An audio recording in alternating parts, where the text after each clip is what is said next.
Hi, Joby Baker here. Just wanted to talk to you about side chaining. It's a difficult thing to explain, but I'm going to do my best, so you'll have to bear with me a little bit here. I'm going to use a couple of examples. The first example is a vocal that's quite essy, and I'll give you that example with the compressor bypassed. You have me spiral. So you can hear the S on spiral. It's very, very strong. So what I'm going to do is use this compressor to just be triggered by the S sound. Now to do that, what I've done is I've duplicated the original vocal and created a new track and EQ'd it, and I'll play that to you so that you can hear it.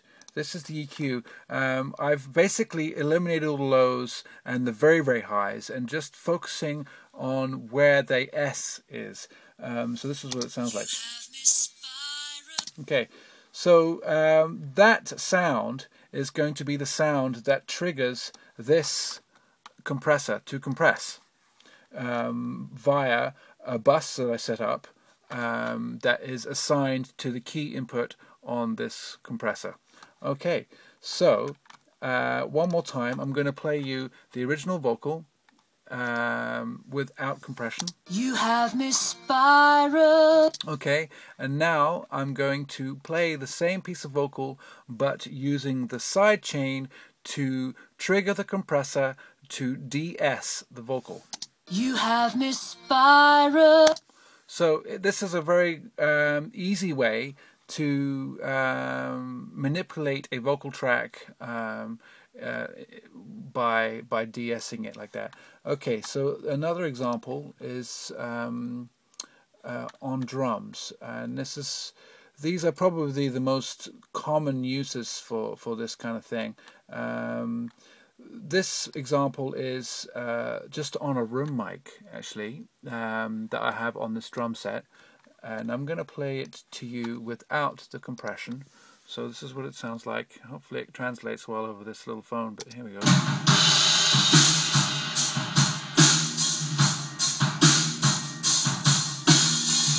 So that's a pretty open room sound. It's got a little bit of EQ, but there's no compression, and it's just, well, I probably recorded it with a bit of compression, but it's not exaggerated.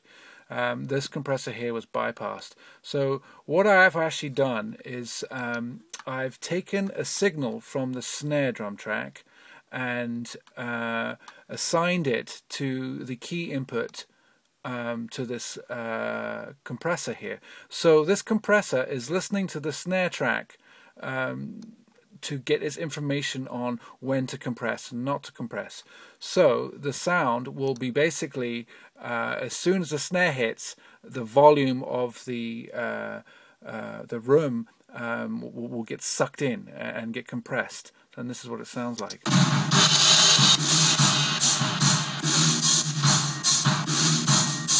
So it kind of chokes the snare drum and almost pumps the room mic sound, which is a really cool sound to mix into an already grooving kind of good sounding drum mix. It can create more excitement. It makes it more explosive and more dynamic, and also allows the snare drum to be the way you want it without having all this other superfluous stuff on top. So it's a great way of controlling the snare drum sound.